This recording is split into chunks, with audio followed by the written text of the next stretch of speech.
Que a graça e a paz do nosso Senhor Jesus Cristo esteja com todos vocês, aqui nesse lugar, e a todos que também nos acompanham pela transmissão. Que dia especial que o Senhor nos concede, dia de adoração, dia do Senhor. Este é o dia que o Senhor fez, dia de alegria, dia de regozijo, e nós temos a nos regozijar muito. O Senhor tem sido bondoso, misericordioso para com todos nós. E é por isso que nós temos alegria em estar na sua presença. Devemos ter essa alegria no coração, porque acho que não pode haver outra coisa nesse tempo em que nós chegamos na presença de Deus, senão alegria pelo fato de poder chegar e estar na presença de Deus. Nós estamos dando as boas-vindas a todos vocês que aqui chegaram. Que Deus os abençoe. Que esse tempo em que estivermos aqui reunidos seja muito especial para a sua vida. Seja um tempo em que o Senhor há de falar ao seu coração, há de colocar a mensagem que Ele tem para a sua vida através daquilo que vai acontecer aqui. Dos primeiros momentos, desde a sua saída de casa, até o final desse tempo que aqui estivermos reunidos. E é por isso que nós vamos agradecer ao nosso Deus. Vamos falar com Ele agora. Querido Deus e eterno Pai, como é bom estar na Tua presença, Senhor Deus. A Tua palavra diz que na Tua presença há abundância de alegria, e nós sabemos disso, ó Deus. Na Tua presença é o melhor lugar, ó Deus, em que alguém pode estar. Por isso, ó Deus, que isso seja compreendido por todos nós, ó Deus. Que nós não estamos simplesmente aqui para um momento a mais do encontro apenas com um aspecto social, talvez, mas no aspecto, ó Deus, espiritual, da grandeza do Teu ser, ó Deus, da soberania de um Deus a quem amamos, ó Deus, e que se preocupa, assim, com cada um de nós, ó Pai. Por isso, ó Deus, quando estamos aqui na Tua presença, nós expressamos a nossa gratidão pela dádiva da vida que nos deu. Nós expressamos a nossa gratidão pelas Tuas ternas e infinitas misericórdias que Tu, ó Pai, renova cada dia sobre as nossas vidas. Nós, ó Deus, estamos na Tua presença porque temos a convicção de que recebemos de Ti a vida eterna através de Cristo Jesus, nosso Senhor e Salvador. Por isso, Senhor Deus, receba toda a nossa adoração neste dia, ó Deus. Preparamos esse tempo, ó Deus, esse culto para Ti, em honra ao Teu nome, Pai. Por isso, ó Deus, entregamos ele a Ti agora, para que o Teu nome seja engrandecido também durante todo o tempo desta reunião, Pai. Oramos agradecidos em nome do Senhor Jesus. Amém. Nós vamos cantar um hino chamado Rude Cruz, que fala da verdade da cruz do Senhor Jesus, que nos alcança e nos dá salvação. Rude Cruz e Eliseu. A Rude Cruz é a cruz do Senhor Jesus, onde Ele se entregou em nosso lugar.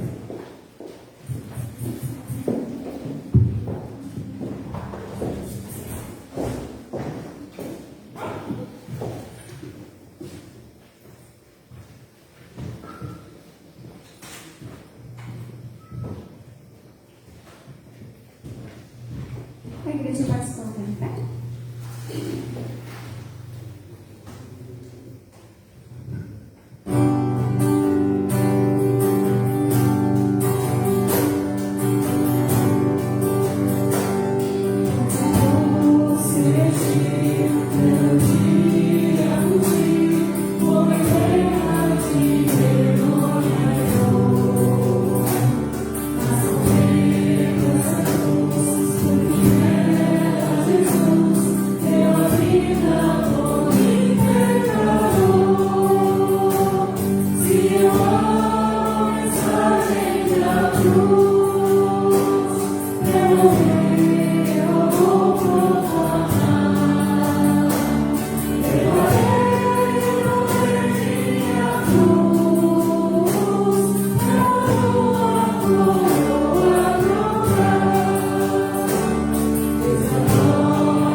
eu estarei lendo o Salmo 117, salmo bem curtinho, mas que nos chama ao louvor a Deus. Louvai ao Senhor todas as nações, exaltai todos os povos, porque a sua benignidade é grande para conosco, e a verdade do Senhor dura para sempre. Louvai ao Senhor. Como é bom nós podermos expressar isso, né? Podermos falar desse Deus que é exaltado sobre todos os povos, sobre todas as nações. É um Deus de bondade, um Deus que é grande, como diz o texto, para conosco. É um Deus que é a verdade, e uma verdade que nunca termina, jamais acaba, dura para sempre. Por isso Ele é digno do nosso louvor, é digno de ser honrado, digno de ser engrandecido por todos nós. Vamos agradecer mais uma vez pelo fato de termos esse Deus grandioso que nos ama e que se preocupa, como eu falei no início, com cada um de nós, nos dando o seu amor, a sua misericórdia, a sua graça derramada sobre a vida de cada um de nós. Vamos orar, e eu convido para esta oração a nossa irmã Deusina, agradecer ao nosso Deus pela sua bondade, sua misericórdia, por todos nós. Oremos. Senhor, nosso Deus, Pai, nós queremos te agradecer porque estamos aqui reunidos no teu santo nome. Te agradecemos por cada irmão, cada criança que chegou até aqui, Senhor. Por esteja abençoando cada um de nós. Te agradecemos pelo grande amor que o Senhor tem para conosco. O Senhor tem nos abençoado, nos protegido em cada momento das nossas vidas. Te agradecemos a Deus pela sua bondade, pela sua misericórdia, pelo perdão que o Senhor nos dá. Pedimos a Deus que o Senhor esteja nos abençoando e que a palavra que venha encontre os nossos corações, seja o nosso louvor, a nossa adoração, o teu trono da graça, Senhor. Nós oramos agradecidos no nome santo de Jesus. Amém. Amém.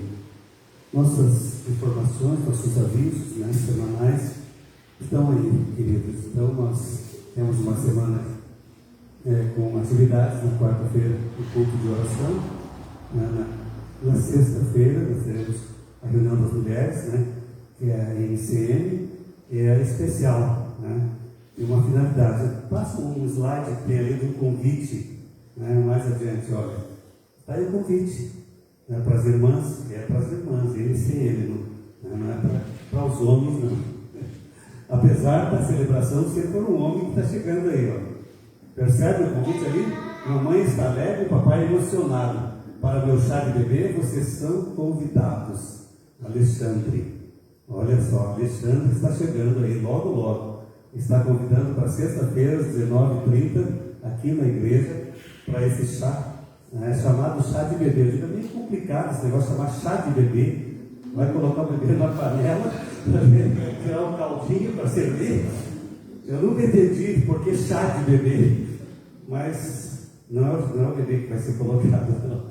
Brincadeira à parte, está aí o convite, né, Camila? Você quer ver as irmãs aí também juntas para esse momento especial, né? Os próximos, aí no domingo, né, programação normal da igreja, às 8 horas, programa Boas Novas, na Rádio Princesa, às 9h45, a Escola Bíblica Dominical, às 19 horas, o culto de adoração. Em especial, nós queremos destacar isso hoje, né? Essa data importante. Do dia 15 foi o dia do professor, né? E hoje é o dia do educador cristão. Os batistas celebram o dia do educador cristão, porque também são os nossos educadores, os professores da nossa igreja, aqueles que ministram na igreja nessa área também da educação cristã, né? Então nós queremos louvar a Deus pela vida de vocês, queridos, né, que são os professores. Nós temos alguns que estão aqui. Eu quero que aqueles que estão sempre envolvidos nessa tarefa sublime de ensino dentro do contexto da igreja, se coloquem em pé agora. Nós queremos agradecer a Deus pela vida de vocês, né? Carlos, Cícero, né, também. Nós temos mais gente. O Marcos também, ele tem os PGMs que ele ministra, né, também, né, faz parte da educação cristã, né? E você que ministra na área de educação dentro do contexto da igreja, nós temos outros também. No caso, o Guilherme não está aqui, né? E o próprio pastor também funciona como esse educador cristão dentro do contexto da igreja. Nós queremos louvar a Deus. E é interessante que também temos professores aqui, né? Você que é professora também, fique de pé, porque nós queremos louvar a Deus pela sua vida, né? Que faz parte, né, de um grupo seleto que trabalha para o bem da coletividade, não é, Juliana? Você também, né? Então nós temos mais alguém que atua na área da docência? Tem, né? A Andy também, né? Não está no meu, eu creio que sim, mas se você acha que diz que não, mais alguém? Então nós queremos esse momento de gratidão ao nosso Deus pelas vidas desses queridos que fazem parte realmente de um grupo que eu digo que é seleto, porque Deus também, né, Ele chama, Ele acaba trazendo isso, né, esse dom, essa vocação, colocando no coração de alguns, para que eles sejam instrumentos de Deus, quer no contexto da igreja, quer no contexto secular. Então são bênçãos de Deus, como hoje pela manhã ainda falei na rádio dos professores, são bênçãos sim para as nossas vidas. Então vamos orar mais uma vez. Pai amado, em nome do Senhor Jesus, nós chegamos mais uma vez diante de Ti, ó Pai, com gratidão no nosso coração, ó Deus. Esses queridos que estão aqui, ó Deus, nesta noite, ó Pai, que eles sejam abençoados por Ti, ó Deus, pela sublime tarefa, ó Deus, que receberam, incumbência recebida de Ti, na ministração, ó Deus, para muitas vidas, quer no contexto da Tua igreja, quer no contexto secular, ó Deus, foram chamados, ó Deus, por Ti, vocacionados, ó Deus, e Tu, ó Pai, colocou nos seus corações esse dom precioso do ensino, Senhor Deus. Por isso, ó Deus, abençoa, que eles continuem sendo instrumentos de poder, de graça, ó Deus, com sabedoria que vem de Ti, ó Deus, no exercício das suas atividades, ó Deus. Que Tu possas dispor dessas vidas, ó Deus, a cada momento, ó Deus, em que Tu as chamá-las, ó Deus, eles possam, ó Deus, de bom grado, ó Deus, dizer: eis-me aqui, Senhor, usa-me, ó Pai. Por isso, Senhor Deus, é que nós estamos agradecendo a Ti e colocando eles diante do Teu altar, rogando as Tuas ricas e infinitas bênçãos sobre suas vidas. E fazemos isso gratos e em nome do Senhor Jesus. Amém. Deus a todos vocês abençoe. Enzo, vem falar um pouquinho para nós de missões. Hoje nós vamos ver um vídeo diferente, né, pelo que eu sei. Então vem aqui. E depois já o Ministério de Música vai dar continuidade. O Enzo nem vai sair daqui, já vai dar continuidade, porque ele também está dentro do Ministério, né, também é parte do Ministério de Música. Então, o Enzo já vem, depois os demais componentes poderão subir também.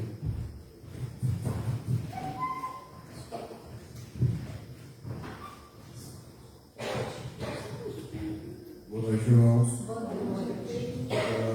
Hoje iremos ser diferente, não iremos fazer um momento de missões, mas, primeiramente, pedir para um irmão orar por missões. Hoje eu quero pedir para a irmã Diara orar por missões. Você? Pai querido, Pai amado, diante de Ti, te agradecemos pela oportunidade de estarmos na sua casa. Também peço que o Senhor esteja abençoando a cada missionário no campo, Pai, que nós temos, Senhor, que o Senhor esteja suprindo, Pai, as necessidades desses seus servos, Senhor, que o Senhor esteja, Pai, abençoando a cada um, Pai, do seu ministério, que o Senhor esteja, Pai, visitando eles, Senhor. Te agradeço, Pai, porque o Senhor tem abençoado, Senhor, e preparado pessoas, Pai, para estarem no campo, Senhor, e que nós, Pai, possamos, Pai, ser missionários, Senhor, na nossa família, no nosso trabalho também, Senhor, que possamos, Pai, ter sabedoria e levar a Tua palavra. Te agradeço, Pai, porque nossa igreja, Pai, nós temos esse coração missionário, que o Senhor, Pai, continue trabalhando, Pai, no coração, em cada coração aqui, Senhor, e que possamos, Pai, estar sempre lembrando, Pai, desses nossos irmãos. Em nome de Jesus. Amém. Amém. Hoje nosso vídeo não será sobre missões, será sobre algo parecido, dando contexto, que é um vídeo sobre a história dos batistas. Somos um povo que vem de longe, com muitos nomes, de muitas perseguições, de muitas lutas, mas construindo uma bela história de fé, de doutrina e de princípios. Somos o povo da Bíblia, a palavra infalível e eterna de Deus. Temos em Deus Pai, santo, justo, criador e sustentador de todas as coisas. Cremos no Deus Filho, Jesus Cristo, Salvador e Senhor de nossas vidas e almas, e no Deus Espírito Santo, o Consolador que nos guia em tudo quanto Jesus ensinou. Há 150 anos, chegaram os primeiros cristãos batistas em solo brasileiro. Desembarcou na pequena Santa Bárbara do Oeste, no interior de São Paulo, um pequeno grupo de norte-americanos, tão simples, adorando a Deus ainda em sua língua materna, mas já sonhando com a pátria bem para Cristo. Quanta coisa aconteceu desde então. Do sonho, naquela primeira capela, surgiram igrejas, colégios, seminários, agências missionárias, grandes campanhas evangelísticas e incontáveis projetos sociais e organizações. William Buck Bagby e Ellen Luther Bagby, como pioneiros da evangelização no Brasil, marcaram para sempre a história do nosso país. Com suas vidas dedicadas a expandir o reino de Deus, muitas almas foram alcançadas. Em apenas 25 anos de trabalho, organizaram 83 igrejas por todo o Brasil, contando com pioneiros como Abel Lieder, Zacarias Taylor, Salomão Ginsburg e Francisco Fulgêncio Solano. O que um pequeno sonho é capaz de produzir em nós. Talvez aqueles primeiros batistas americanos vindos ao Brasil não tivessem consciência de tudo que estava prestes a acontecer. Somos fruto da coragem deles e vamos continuar mantendo este legado. Resistimos ao tempo, às dificuldades culturais, sociais e naturais de um país tão extenso e diverso. Nos adaptamos a tudo isso e estamos aqui, nos voltando a esta capela onde tudo começou e sonhando com muito mais que ainda precisa ser feito. Nada faz os batistas brasileiros ecoarem na evangelização. Missões é um movimento liderado pelo Espírito Santo. A Igreja Batista é um movimento missionário liderado pelo Espírito Santo. Se nós retrocedermos e buscarmos a história, quem somos nós? Nós somos um movimento missionário. Por isso que vibramos com missões. Por que isso, gente? Porque está no nosso sangue, a nossa história.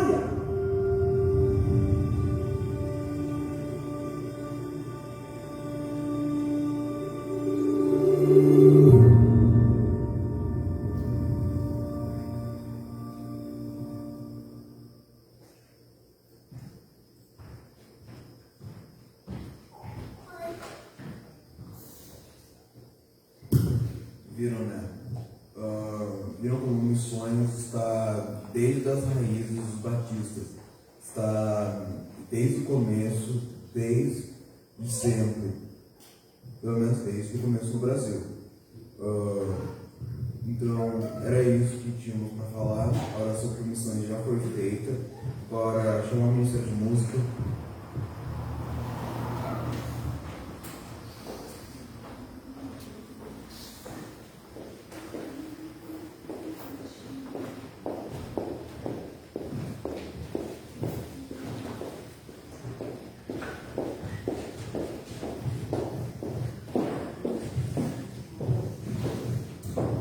Saudamos a igreja com a paz do Senhor, amém? Convido a igreja para que se coloque de pé. E essa música que a gente vai estar cantando fala que Deus é o mesmo, né? É o mesmo Deus que trouxe os americanos aqui para o Brasil e fez esse trabalho tão lindo que o Enzo nos mostrou agora. É o nosso mesmo Deus de hoje, né?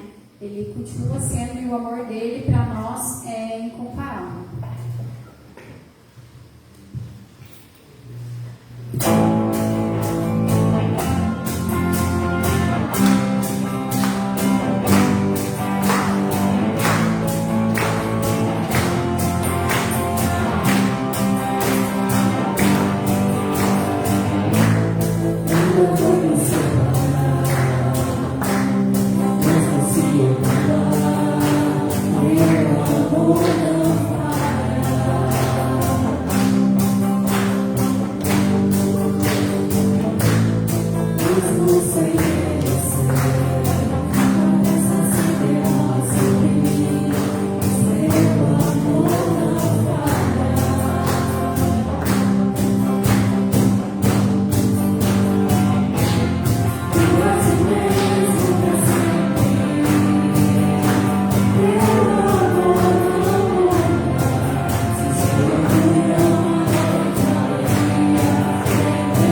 de quem está em comunhão, mas ela fala que a gente tem que estar no centro da vontade de Deus. Ela fala que se a gente estiver perto de Deus, né, nos pés do Senhor, assim a gente vai estar perto, vai viver a vontade de Deus nas nossas vidas.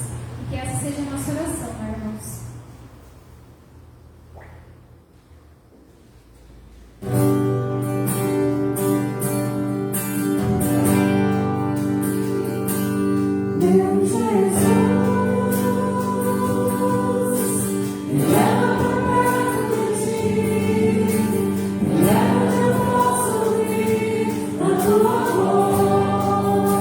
Pois como eu escutar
abençoe a vida da tia Rosa, das crianças, ó Pai querido, que o Senhor esteja dando sabedoria a elas, ó Pai querido, que elas entendam, ó Pai, sejam felizes, ó Pai, porque o Senhor é o coração delas, Senhor.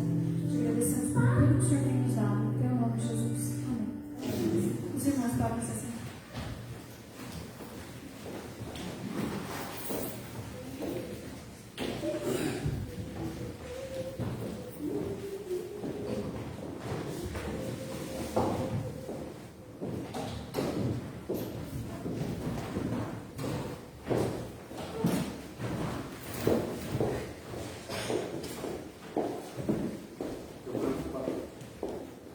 Estou preocupado com os nossos microfones, né, Mariana? Eu acho que eu vou ficar viciado de tanto álcool que eles recebem. Vou ficar tudo alcoólatras aqui. Brincadeira, né? Mas é preciso que a gente mantenha cuidado. A gente fala isso, mas sabe que é importante manter os cuidados, porque, graças a Deus, nós temos um quadro de redução no aspecto da pandemia, mas o cuidado não é para parar, não. Não é para baixar a guarda, não é para continuar cuidando, tendo um cuidado, sim. E a gente fala porque, claro, o microfone vai passar por diversas mãos aqui, né? E se vai cantar, e pregar, e orar, e tanta coisa, ele vai ser usado aqui. Então a gente precisa realmente, né? A gente brinca, né? Mas até por conta, para descontrair, né? Que viver sem um momento assim mais descontraído também não dá, né? Muito bem, meus queridos, nós queremos falar um pouquinho nesta noite no Evangelho de Marcos, no capítulo 14, né? E o capítulo 14 desse Evangelho de Marcos, ele traz aqui um contexto de 72 versículos, dos quais eu vou pregar um por um nesta noite. Não vou pregar alguns apenas, né? A partir de alguns. Já me olharam assim com o olho arregalado, assim, 72 versículos, o pastor vai discorrer sobre cada um deles, vai levar umas 7 ou 8 horas aí, se ele pegar uma hora.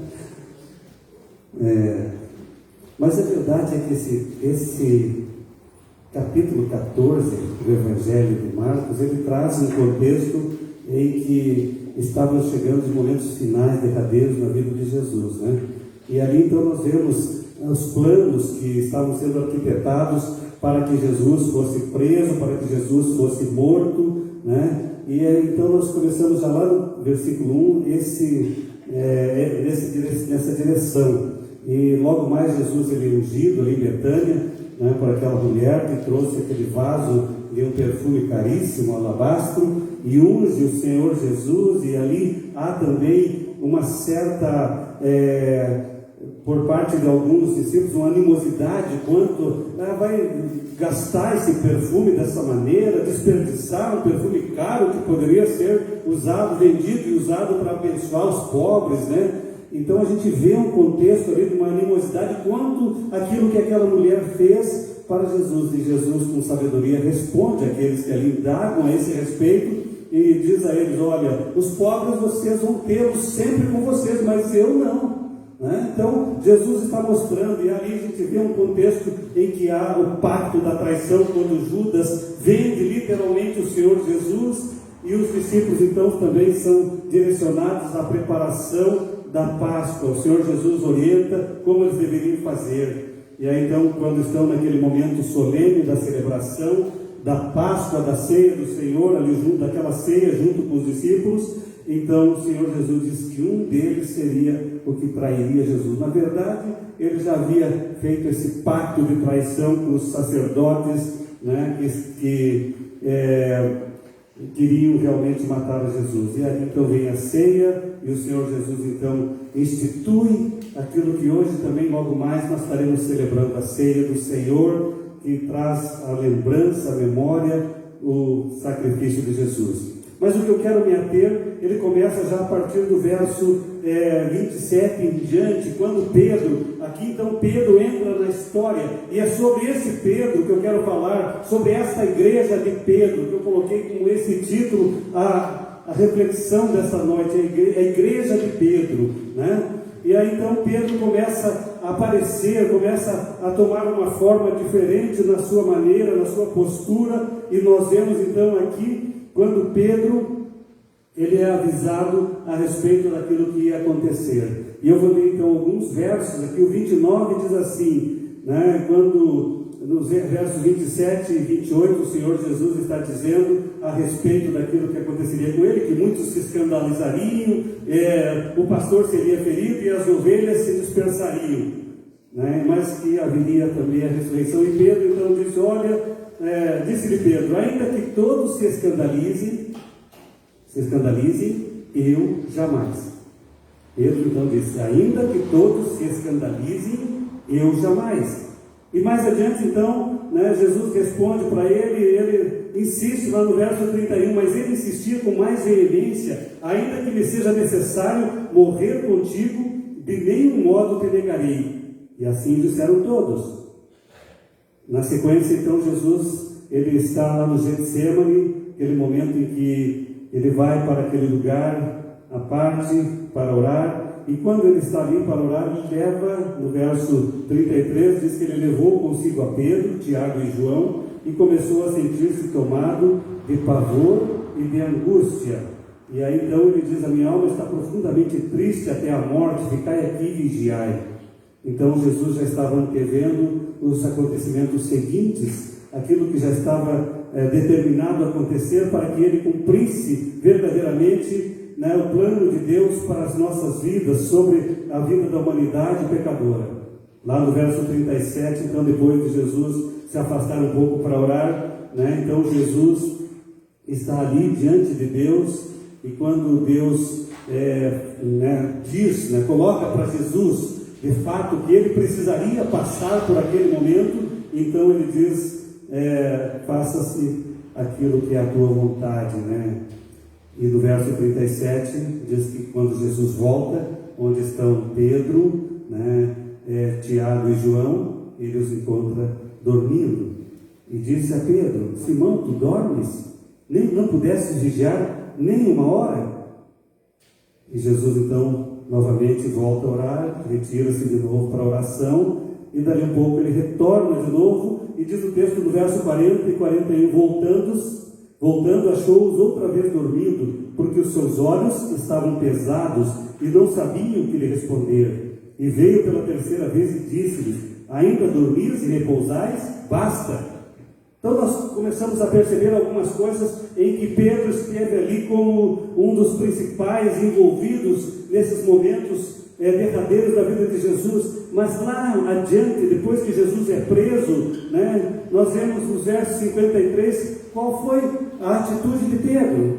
A primeira atitude em relação a primeiro no sentido, depois que Jesus é conduzido preso, porque a primeira nós sabemos, né, que ele retira sua espada e fere o servo do sumo sacerdote, né, na orelha, atinge a orelha daquele homem chamado Malco, e então ele decepa, mas o Senhor Jesus no mesmo momento repreende a ele, e aí então Pedro meio que sai de cena ali, depois disso, mas novamente no verso 53 e 54, diz ali que levaram Jesus ao sumo sacerdote e reuniram-se todos os principais sacerdotes, os anciãos e os escribas. E Pedro seguia-o de longe até o interior do pátio do sumo sacerdote e estava sentado entre os serventuários, aquentando-se ao fogo. Não vou ler o restante do texto, não vou narrar também até o final, mas eu quero justamente pensar nessa figura chamada Pedro. Quem era Pedro? Quem era esse homem? Quem era esse apóstolo, esse discípulo de Jesus? Pedro era um homem que era natural de Betsaida. Na época era uma aldeia de pescadores que não era muito distante de Cafarnaum e ficava numa região costeira ao próprio Mar da Galileia. Mas também nós vemos pelos evangelhos, principalmente no evangelho de Marcos, no capítulo 1, que ele tinha uma casa em Cafarnaum, na Galileia. E alguns até sugerem que a residência de Pedro realmente fosse em Cafarnaum e Betsaida fosse apenas a sua aldeia de origem. O apóstolo Pedro tinha um irmão chamado André, também pescador de profissão, e provavelmente também seu pai, Jonas, também era um pescador. Então era uma família de pescadores. E o apóstolo Pedro, nós vemos uma outra questão a respeito dele, dessa pequena biografia, né? Pedro era casado, né? E aí nós temos o episódio em que o próprio Senhor Jesus cura a sua sogra, registrado no Evangelho, também nesse Evangelho de Marcos, no capítulo 1, no verso 30, sobre a cura da sogra de Pedro. Também é possível, conforme relato de 1 Coríntios 9, que Pedro, juntamente com a sua esposa, frequentemente fizessem as viagens ministeriais da igreja primitiva. Eles viajavam juntos, tanto Pedro quanto a sua esposa. Quanto à educação, nós podemos notar que Pedro, né, possuía educação que era considerada limitada. Falava o aramaico com sotaque da região da Galileia. Idioma, né, que também ele utilizava para ler e escrever. Na verdade, boa parte dos evangelhos são escritos em aramaico. Nem todos eles estão nos originais no grego. Então, Pedro, por isso nós podemos entender que Pedro era um desses que era mais comum, era vamos dizer assim, a língua mais falada naquela região da Galileia. Então Pedro, com certeza, pela sua educação limitada, ele era alguém que falava em aramaico. Mas Pedro também falava um pouco de grego, porque ele era pescador, a sua profissão exigia que ele falasse grego, e grego era a língua que era falada pelos gentios, e o grego era utilizado naquela época, principalmente por causa do comércio e das cidades de Decápolis. Então era necessário também que ele conhecesse o grego. Então essas são algumas coisas que nós vemos destacadas na vida de Pedro, mas também nós começamos a observar, quando lemos a respeito de Pedro, a questão de um temperamento que Pedro tinha muito específico, né? Aí nós ouvemos algumas das presepadas, podemos dizer assim, que Pedro fez, né, na sua vida, que a história mostra, que a palavra de Deus nos traz. Quando Pedro tem o seu encontro com Jesus, Pedro abandona tudo e segue o Mestre. Passa a acompanhar Jesus na sua vida pública. Nós vemos narrado dos evangelhos isso. E então Pedro é alguém que tem uma personalidade diferenciada. Podemos pensar que ele era um tipo impulsivo, aquele que fala e que faz aquilo que vem à cabeça, não é? Podemos dizer dessa maneira. E aí a gente pensa, por que será que Jesus mudou o nome de Pedro? Por que será que não há nenhuma outra palavra quando Pedro chega diante do Senhor Jesus? Pedro simplesmente diz para ele, né, que ele era filho de João e agora passaria a ser chamado Cefas, que quer dizer Pedro. E Pedro significa pedra. Então Simão era um camarada volúvel, falava muito, por impulso. De repente, Jesus lhe disse: você será chamado Pedro, pedra. Talvez podemos pensar que essa mudança, né, tem a ver com o nome, com a mudança que o Senhor Jesus operaria na vida de Pedro. Podemos pensar nisso, né? Nós que sabemos um pouquinho, conhecemos um pouquinho, né, de algumas coisas, eu creio que você também sabe que existem pelo menos 4 temperamentos, né, que são destacados: temperamento colérico, temperamento melancólico, temperamento fleumático e o temperamento sanguíneo. Quando a gente olha as características, as qualidades e os defeitos que esses temperamentos trazem, né, eu não vou passar isso aqui nessa noite, nós encontramos o que mais se assimila com a realidade de Pedro, um temperamento sanguíneo, onde as qualidades são de alguém que é comunicativo, que é destacado, que é entusiasta, que é afável, que é simpático, que é um bom companheiro, que é compreensivo, que é crédulo, mas também tem alguns defeitos sérios.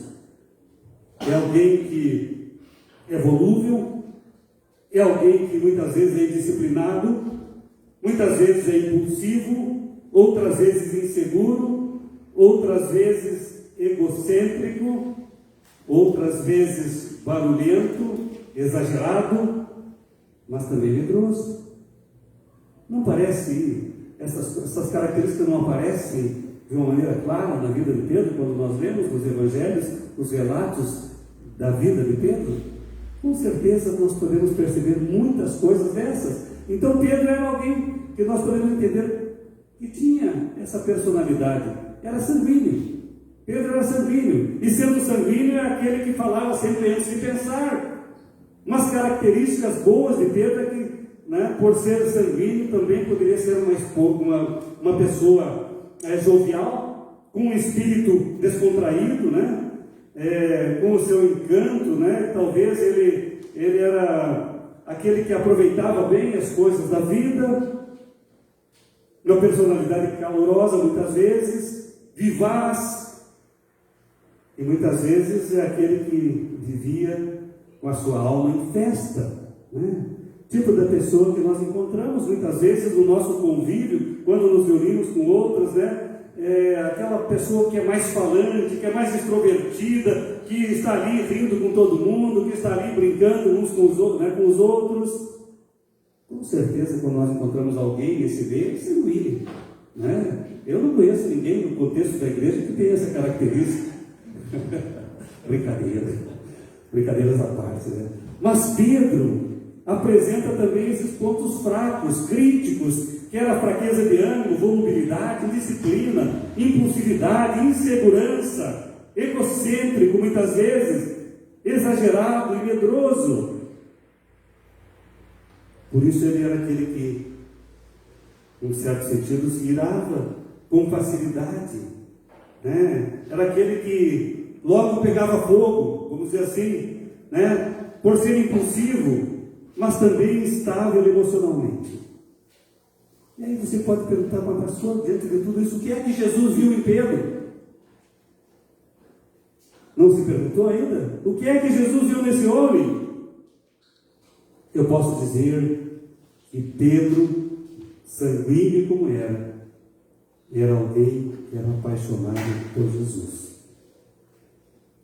Ele amava Jesus. A história vai mostrar isso, com os seus altos e baixos, com os seus defeitos, com a sua insegurança, com a sua indisciplina. A história mostra isso. No final nós vemos quem se tornou Pedro. Nós vemos quem de fato Pedro era. Mas agora pensem nessa igreja de Pedro a partir da sua própria vida. Faça um paralelo. Pense em você, naquilo que você é, como você age. Talvez você não tenha essa mesma personalidade, mas você pode ter uma outra personalidade também, que tem as suas coisas boas, mas também tem as coisas que não são tão boas assim. Mas a gente olha para Pedro e aí começa a perceber algumas coisas. Nos versos 29 e 31 disse-lhe Pedro: ainda que todos se escandalizem, eu jamais. E mais adiante diz, e ele insistia com mais veemência: ainda que me seja necessário morrer contigo, de nenhum modo eu te negarei. Veja como Pedro age. Nós podemos pensar, quando olhamos para um texto desse, Pedro encarna em si uma igreja que é dinâmica, uma igreja que é vibrante, uma igreja que é impulsiva, uma igreja que está disposta à obra, que está disposta a fazer acontecer alguma coisa. Agora pense comigo. Não é assim que muitas vezes também nós somos? Pedros dinâmicos, vibrantes, com disposição invejável, queremos nos envolver no reino de Deus, temos muitos impulsos por algumas coisas dentro do contexto do reino de Deus, manifestamos os nossos desejos. E aí então nós, muitas vezes, em toda essa impulsividade, em toda essa disposição, daqui um pouco começamos a perceber alguma coisa parecida com aquilo que Pedro fazia. Vem um desânimo, vem a volubilidade, né? Hoje eu estou querendo, amanhã já não quero. Eu estou disposto agora, mas daqui a pouco já não estou mais. Sabe? Muitas vezes nós estamos manifestando esse desejo e até mesmo, chegamos, pastor, conta comigo, aconteça o que acontecer, conte comigo que eu estou junto aí. E aí a gente olha, daqui a pouco chama para alguma coisa, não posso, tenho isso, tenho aquilo, tenho mais aquilo. E aí você percebe que me parece que foi alguma coisa semelhante a Pedro, típico de Pedro, impulsivo, vibrante, mas extremamente volúvel. A gente percebe que muitas vezes nós vivemos essa realidade. Queremos ser essa igreja, que é dinâmica, que é vibrante, que é impulsiva, disposta. Agora a gente olha para Pedro, né? Que figura interessante esse Pedro, né? É interessante a gente olhar como ele agia. Como é que você tem agido no seu contexto de vida cristã? Em relação a ser bênção, a ser instrumento de Deus, a ser usado por Deus, a estar à disposição de Deus, a colocar-se nas mãos de Deus para que Deus possa usá-lo. Com vibração? Com disposição? Ou já um tanto desanimado, tanto tempo, pastor, só a gente trabalhando nessa igreja, não tem mais ninguém, aí eu não posso mais fazer nada, né? Eu tenho outras coisas para fazer na minha vida. A gente precisa cuidar, irmãos, para daqui a pouco não ser Pedro cheio de altos e baixos na vida cristã. Quando as coisas estão bem, estão lá em cima. Quando eu tenho algum desconforto na minha vida, seja em que área for, eu já não quero mais saber de nada. Eu já caio fora. Eu já desanimo. Eu já não quero mais nada. A gente precisa ver que Pedro era assim. Vibrante muitas vezes, impulsivo outras vezes, dinâmicos, mas de repente murchava por completo. Desaparecia do contexto até mesmo. Estava lá por trás dos cantos, lá, espiando o que estavam fazendo com Jesus.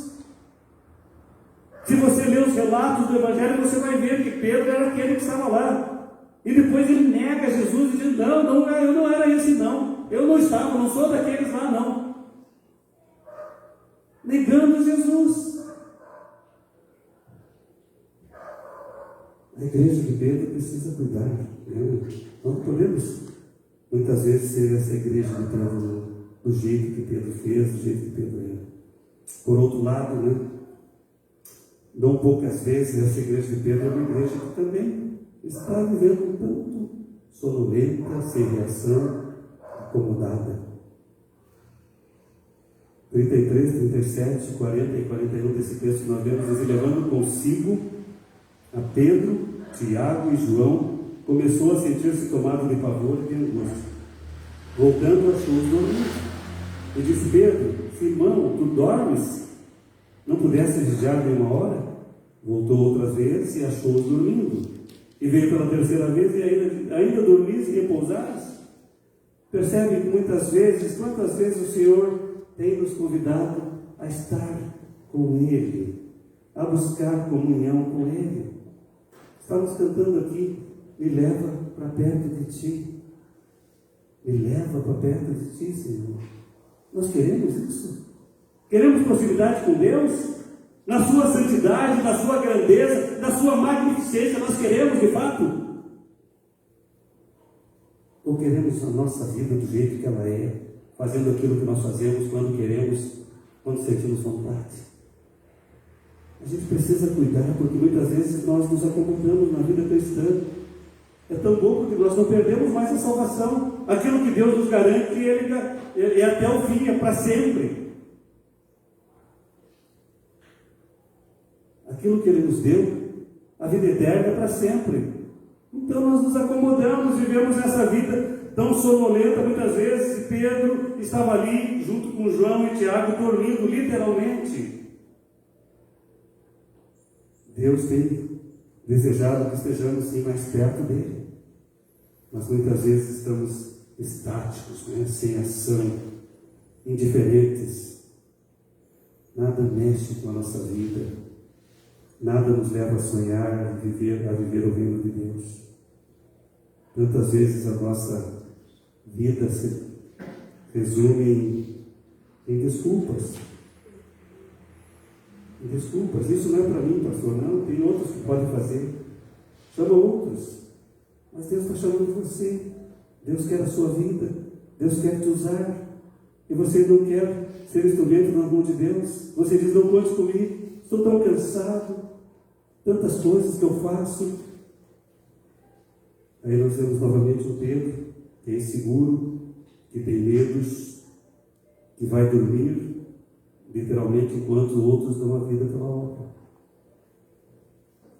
Porque nós vivemos realidades, amados, do reino de Deus, em que, de fato, são minorias que se envolvem de corpo e alma na obra de Deus.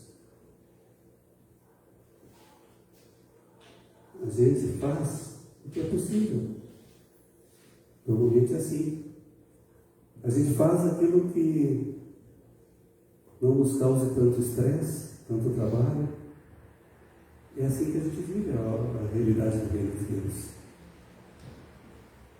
Assim que a gente faz acontecer a obra de Deus. E é por isso que a obra de Deus demora, é enterrada, não anda. A gente sonha muito e faz pouco. Materializa pouco esse sonho de vida. Aí quando eu olho para esse texto, para esses textos da palavra de Deus, eu vejo que a pior coisa é quando a igreja está seguindo Jesus de longe. Pedro seguiu de longe, diz ali. Pedro seguia Jesus de longe.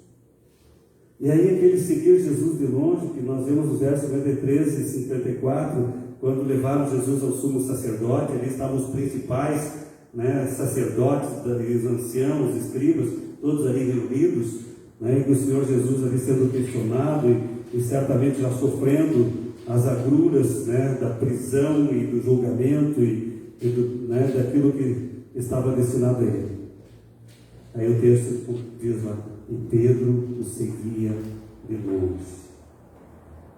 E estavam lá no interior, assentados junto com aqueles que eram os trabalhadores, os serventuários, aquentando-se ao fogo. Pedro seguiu Jesus de longe e foi lá para o meio do mundão, literalmente, onde não havia nenhum comprometimento, onde estavam ali o pessoal certamente batendo papo, naquela roda, quem sabe conversando sobre aquele Jesus preso, e ele estava por ali, no meio daqueles, pouco se importando, porque é isso que transparece com o que estava acontecendo com Jesus lá dentro, onde ele estava junto dos sacerdotes e dos líderes religiosos daquele tempo. Este talvez é um dos maiores males da igreja Pedro, porque grande parte daqueles que são essa igreja preferem ser crentes que seguem Jesus de longe. Não querem identificação como crentes, não querem que as pessoas reconheçam você como servo de Deus, porque não tem tantas outras coisas que estão sendo prioridades nessas vidas. Não podem deixar as suas prioridades em prol do reino de Deus. Sabe? Seguir Jesus de longe e amar o mundo antes que a Deus. É sentar-se com o mundo e aquentar-se ao fogo. Seguir Jesus de longe é preferir tudo, renunciar às coisas de Deus. Seguir Jesus de longe é andar no ritmo do mundo, fazendo tudo que o mundo faz, pouco se importando se a igreja precisa ou não precisa, se a igreja necessita de obreiros que sejam fiéis a Deus. A igreja que segue Jesus de longe é uma característica desses tempos em que a apostasia está campeando no meio das próprias igrejas. Porque a igreja que está sendo apresentada ao mundo dos dias atuais não é a igreja de Jesus, é a igreja que pode me trazer algum benefício, é a igreja que pode me proporcionar alguma bênção, alguma coisa para me satisfazer. Eu sequer penso em fazer alguma coisa para Deus, Deus é que tem que fazer para mim. Então esses são os contextos das igrejas que seguem Jesus de longe. E nós seguimos Jesus de longe de muitas maneiras. A gente pode olhar e ver tantas coisas que nos levam a seguir Jesus de longe. A gente tem muitas coisas que nos chamam a atenção, e eu estava pensando em uma delas nos últimos dias, porque isso tem sido algo bem presente no contexto, principalmente das escolas. Há uma série que está sendo exibida pelo Netflix. Eu creio que todos conhecem, já viram falar. How 6, né? 6 How. Ou não ouviram? Com certeza todos ouviram, né? Já assistiu? Não? Que bom. Que bom que não assistiram. Porque realmente não vale a pena assistir. Não é para ser assistida de fato. E está em alta, ele está no top dos 10 principais, está em primeiro lugar da série do Netflix. Conteúdo que traz violência explícita, tortura psicológica, suicídio, tráfico de órgãos, cenas de sexo, pederastia, palavras de baixo calão, entre outras coisas. E isso tem sido assunto sabe de quem? Das crianças nas escolas. Por que será que estão as crianças falando disso? Porque elas estão assistindo. Porque elas estão sendo acompanhadas, talvez com os pais ou não, para assistir essas coisas. Porque não? Porque traz ali brincadeiras de criança, batatinha frita, 1, 2, 3, cabo de guerra, bola de gude. Mas é a finalidade disso? Qual é a finalidade? Para assassinar a sangue frio as pessoas que não atingem o seu objetivo final. E há pessoas que muitas vezes tiram tempo para essas coisas e não tiram tempo para Deus. Por isso que eu digo que estão seguindo Jesus de longe, preferem olhar isso e ver outras coisas. Eu poderia falar de tantas outras porcarias, lixos que são trazidos para dentro das nossas casas e que nós abrimos a porta para que entre. Quando nós olhamos as novelas imundas que são trazidas, quando nós olhamos um Big Brother Brasil, não tem mal nenhum, é lixo. A Fazenda e outras porcarias mais que tem por aí, que as pessoas aplaudem e votam e ligam para lá para dar o seu voto. Mas para vir na igreja não tem tempo, para fazer as coisas de Deus não dá. Eu sou crente, mas estou em casa lá olhando o Big Brother. Na igreja não, mas em casa estou. Eu sou crente, mas estou lá olhando o Netflix lá e as séries porcaria que ele traz. Mas na igreja eu não venho. Na igreja eu não sirvo. Na igreja eu não dou minha vida para nada. Não me envolvo em nada. Seguir Jesus de longe. Esse tipo de coisa, mas não serve para ninguém, nem para adulto.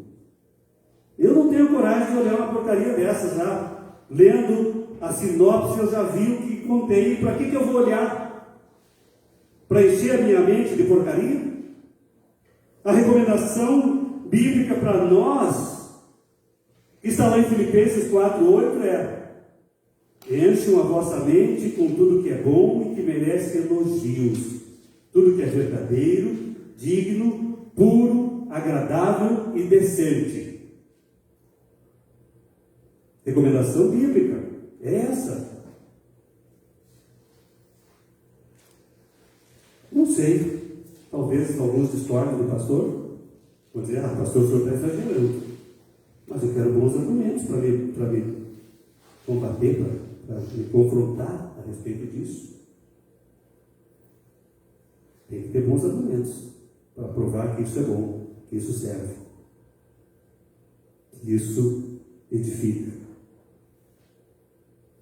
Quanta gente dentro das nossas igrejas que segue Jesus de longe. Por isso, amados, é que nós precisamos olhar se nós não estamos parecendo com Pedro. Se nós somos igreja de Pedro, nessa semelhança, nesse sentido. De vivermos a realidade do reino de Deus distanciado, adormecidos, indecisos, sem envolvimento muitas vezes, sem de fato honrar aquele que deu tudo por nós. por isso é que nós precisamos cuidar. Porque se nós temos tido tempo para tantas coisas que não servem, o nosso Deus que não serve, quando é que eu vou encontrar tempo para servir a Deus e dedicar a Ele os meus dons e talentos, se eu estou seguindo Jesus de longe? É preciso que nós escolhamos.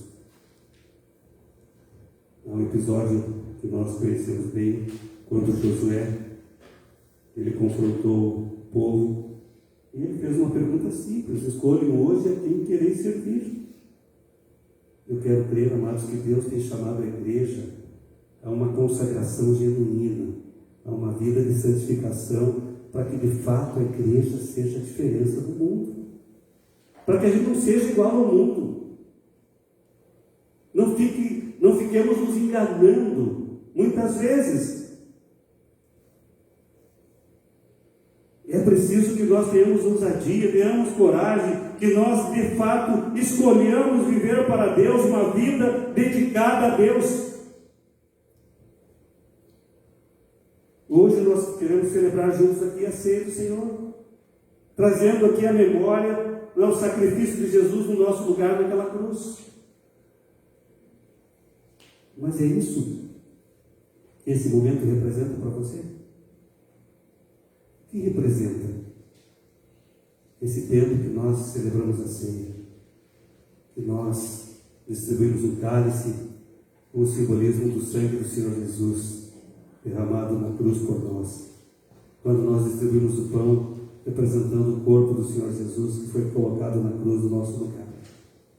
O que isso significa para cada um de nós? É um ritual que eu sigo todo mês?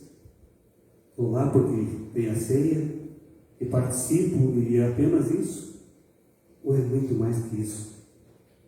Eu posso compreender a grandeza do que Jesus fez na cruz. Eu posso entender que de fato eu preciso dedicar a minha vida toda a Ele, em retribuição à grandeza do seu amor, à grandeza da salvação que eu recebi dele, a graça expressa naquela cruz em meu favor. Eu não vou barganhar com Jesus, mas eu quero viver para Ele. Eu quero que a minha vida seja dele. Eu quero que a minha vida esteja na mão dele, seja conduzida por Ele. E quando eu deixar que Jesus seja Senhor mesmo, entronizar só Ele no meu coração, eu não vou seguir mais Jesus de longe. Eu não vou ser igreja Pedro, eu vou ser igreja de Jesus, porque Ele que vai comandar todos os meus impulsos, todos os meus desejos, toda a minha vida. É preciso que nós tenhamos coragem para dar um basta a esse mundo que quer nos destruir, nos levar para longe de Jesus. Eu não sei o que essa palavra falou com o teu coração nesta noite, mas é para você refletir, porque eu refleti muito nela. Refleti muito porque eu preciso muito seguir Jesus de perto.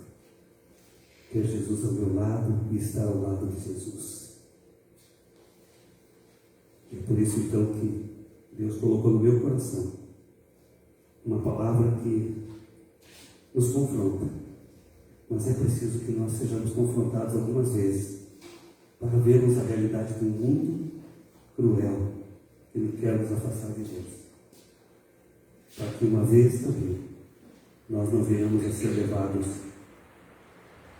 como Paulo fala, por todo vento de doutrinas e de ondas e de coisas que acontecem.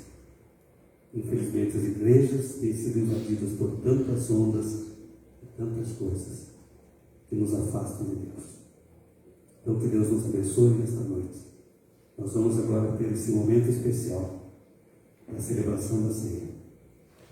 Eu vou pedir, Samuel, sabe, você chama a Rosa lá com as crianças, porque não são muitas, né? E ela pode participar da ceia também.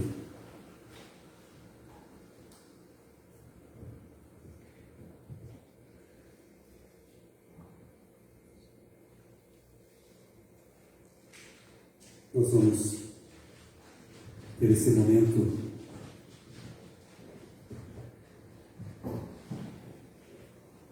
de celebração da ceia do Senhor. E nós vamos convidar uma Mariana e irmão Cícero para me ajudar aqui na distribuição dos elementos da ceia nesta noite. Nesse mesmo texto que nós pregamos na noite de hoje, está ali aquele momento em que o Senhor Jesus celebrou com seus discípulos a ceia do Senhor. Capítulo 14 de Marcos, versos 22 em diante, nós vemos ali essa narrativa. E diz ali que enquanto eles comiam, tomou Jesus um pão e, abençoando-o, partiu e lhes deu, dizendo: tomai, isto é o meu corpo. A seguir, tomou Jesus um cálice e, tendo dado graças, o deu aos seus discípulos, e todos beberam dele. Então ele lhes disse: isto é o meu sangue, o sangue da nova aliança, derramado em favor de muitos. Em verdade vos digo que jamais o bebereis do fruto da videira, até aquele dia em que hei de beber novo no reino de Deus. E tendo cantado um hino, saíram para o Monte das Oliveiras. É interessante porque Marcos ele traz uma narrativa sucinta desse momento específico, né, da celebração da ceia, e de como o Senhor Jesus procedeu e explicou àqueles que ali estavam o sentido real da ceia. Eu sei que nesta noite nós temos alguns que ainda não poderão participar desse momento, mas eu quero que você esteja sempre atento, mesmo que você não possa participar desse momento, do sentido da ceia do Senhor, daquilo que representa, daquilo que deve ser também para a sua vida. Um dia você poderá fazer isso, mas para fazer isso você precisa passar pela primeira ordenança, que é o batismo nas águas, né, por imersão, que é conforme a doutrina bíblica que nós, como igreja, pregamos. Então, está aqui, diante da igreja, esse momento especial. E aí também, quando nós olhamos as orientações que o apóstolo Paulo traz na primeira carta aos Coríntios, no capítulo 11, ele faz uma recomendação que também é para todos nós. E ali ele diz: examine-se, pois, o homem a si mesmo, e assim coma do pão e beba do cálice. Examine-se, pois, o homem a si mesmo. E esse é um autoexame, exame da nossa própria vida, da nossa condição, porque certamente nós precisamos nos colocar diante de Deus para participar desse momento com o coração limpo. E o limpar do coração é quando nós falamos com Deus e apresentamos a Ele o pecado, seja o que for, que está nos incomodando, e pedimos: Senhor, me perdoa. E automaticamente, instantaneamente, acontece o perdão de Deus. Não há uma condicional para esse perdão. Pelo que a Bíblia nos mostra, esse perdão acontece na hora em que ele é confessado, em que nós confessamos aquilo que nos incomoda, aquilo que está presente no nosso coração, que muitas vezes são coisas que guardamos e que diante de Deus são pecados também. Então você pode agora curvar a sua fronte e ore a Deus, e agora confesse, examine, fale com Deus por uns instantes. Depois nós vamos mais uma vez orar, abençoando os elementos da ceia e distribuindo para que todos juntos nós participemos desse momento. Feche seus olhos agora e fale com Deus por alguns instantes.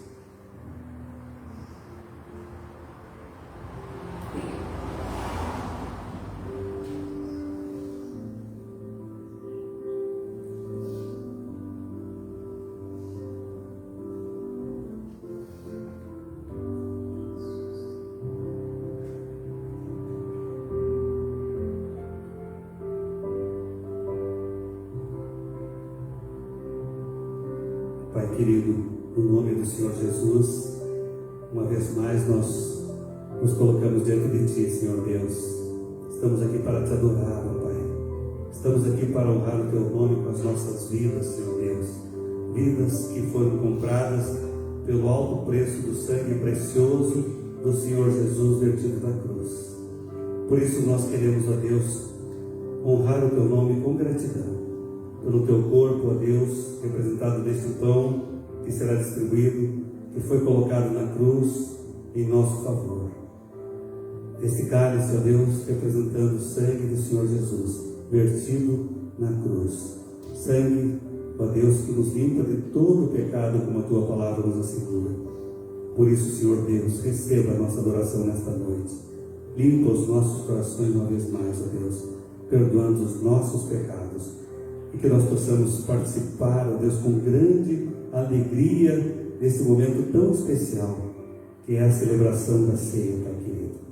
Receba a nossa gratidão, Senhor Deus, e abençoa, Senhor Deus, a vida de todos que aqui estão nesta noite e que participarão desse momento, ó Deus, em honra ao teu nome, Senhor Deus, porque nós estamos aqui proclamando a tua volta, Senhor Jesus, que um dia voltará e levará todos nós juntos para habitarmos eternamente contigo nos céus. Por isso louvamos e bendizemos o teu nome, por nos conceder esse privilégio em Cristo Jesus, de sermos participantes de tão grande celebração, o memorial da morte e da vida recebida em Cristo Jesus. Por isso, Pai amado, é que oramos agora, em nome de Jesus. Amém. Os irmãos que estarão recebendo os elementos, eu quero que fiquem de pé por alguns instantes, e à medida que receberem o cálice e o pão, podem sentar novamente, e assim também aguardar para que juntos participemos. Se tivermos algum irmão de uma outra igreja, é convidado também.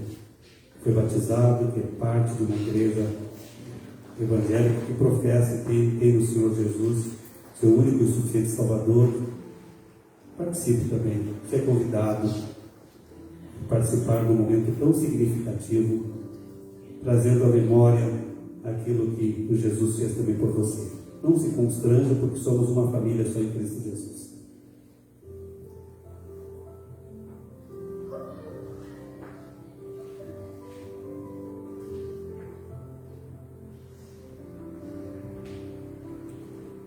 Se recebeu os dois elementos, pode sentar e guardar uns instantes para nós celebrarmos juntos esse momento.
Todos receberam os elementos? Todos que participaram? Da mesma maneira que o Senhor Jesus procedeu naquela noite, quando estava ali com os seus discípulos, a palavra diz que ele tomou do pão, deu graças, e nós já agradecemos pelo pão representando o corpo do Senhor Jesus. Então comamos do pão com esse entendimento.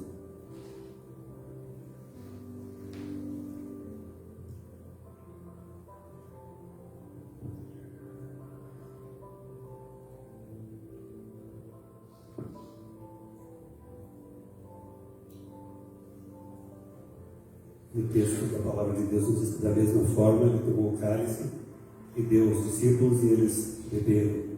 Cálice representando o sangue do Senhor Jesus. Então bebamos também, em honra ao Senhor Jesus.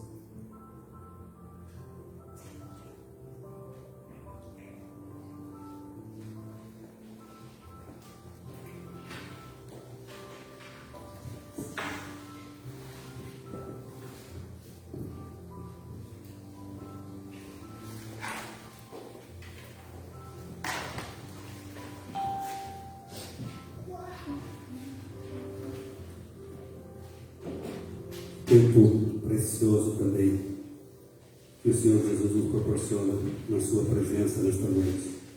Pensarmos um pouco sobre as nossas próprias vidas, porque quando refletimos na palavra de Deus, quando pensamos naquilo que a palavra de Deus é, nós temos que pensar em nós, na nossa vida, naquilo que é a nossa vida com Jesus.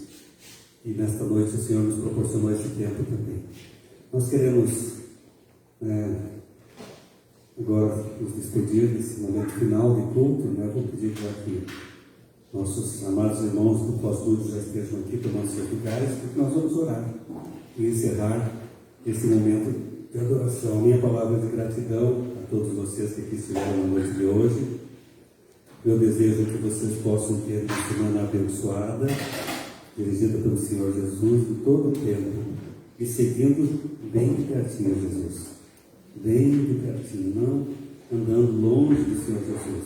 Que nada venha interferir na caminhada de vocês nesta nova semana.